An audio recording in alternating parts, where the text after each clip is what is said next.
Hey Marcus, how you doing? John Hall from Channel 7 here in Boston. How would you gauge the mood of the team at practice? It looked like you were dancing to some Michael Jackson, and you guys pretty loose? Yeah, it's a blessed day, man. We get to wake up and have another opportunity to come out here and do what we love to do. Um, Not many people have that opportunity, so so just another day for us. We're in practice, we're enjoying each other's company, and lifting each other up, and just making sure everybody's good to go. Would you say the team plays better? I mean, the proverbial backs against the wall. Do you guys play better when you're desperate?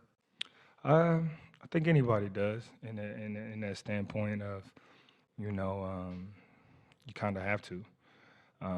For us, we've been doing it all season, just for the simple fact that we've been really on that back end of catching up with everybody else. So we've kind of been forced to play with our backs against the wall, and we got real used to it, where it's kind of part of us in our nature now. So it's nothing new to us.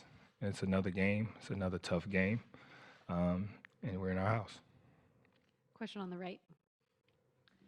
Deniz Aksoy from Sport TV Turkey.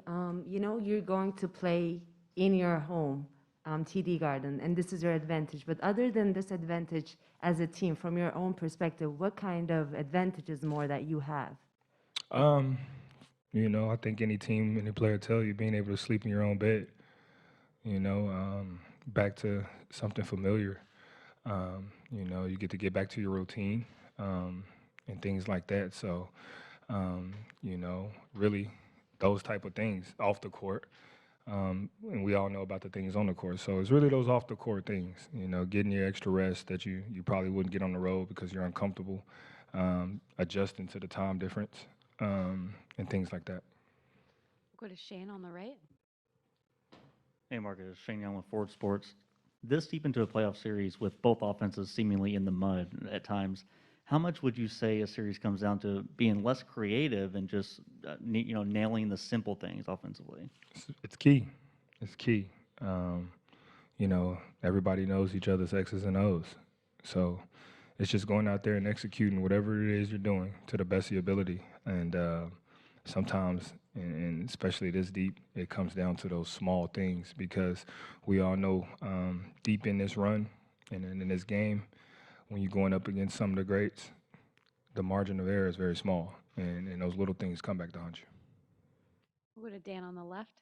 Hey, Marcus, Dan Winke with the Los Angeles Times. I hope you'll permit a little bit of a bigger picture question. When you play for the Boston Celtics in this city, obviously the support you get is almost unmatched in the league. When you leave Boston, it maybe comes the other direction. Have you embraced that? Have you enjoyed kind of that role as sort of villain isn't the right word, but I think you know what I'm talking about. Definitely. I mean, listen, I'm doing something right, am I? You know what I'm saying? My mom always used to tell me, if nobody's talking about you, you ain't doing nothing right. And, so the fact that, that they're screaming and telling me this or telling me that or whatever they're doing shows me, obviously, I'm doing something right. So I embrace it. It's part of it. You got to accept the good.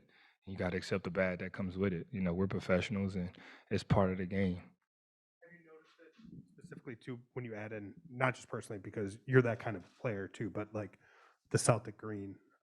Obviously, I'm from LA. It hits differently there. But do you notice that in a lot of different arenas? Do you feel that energy? Definitely. I mean, everywhere we go, people are always talking, and it's really not towards you. It's just the Boston name, and when a historical franchise and a very well franchise like the Boston Celtics, that comes with it. When you're doing something great or you're part of a great culture, it happens, and you take it and you run with it. Anything else for Marcus? Just real quick, do you think about Russell and Bird and Pierce and all the greats before you and how you could be part of that Celtics legacy? Definitely, it's definitely something that motivates us. Not just myself, this team, to be able to do something special and have our names, with those guys to do it. And it's an honor to even be talked about to have that opportunity. So this is something we definitely think about. Thanks, Marcus. Thank you, guys.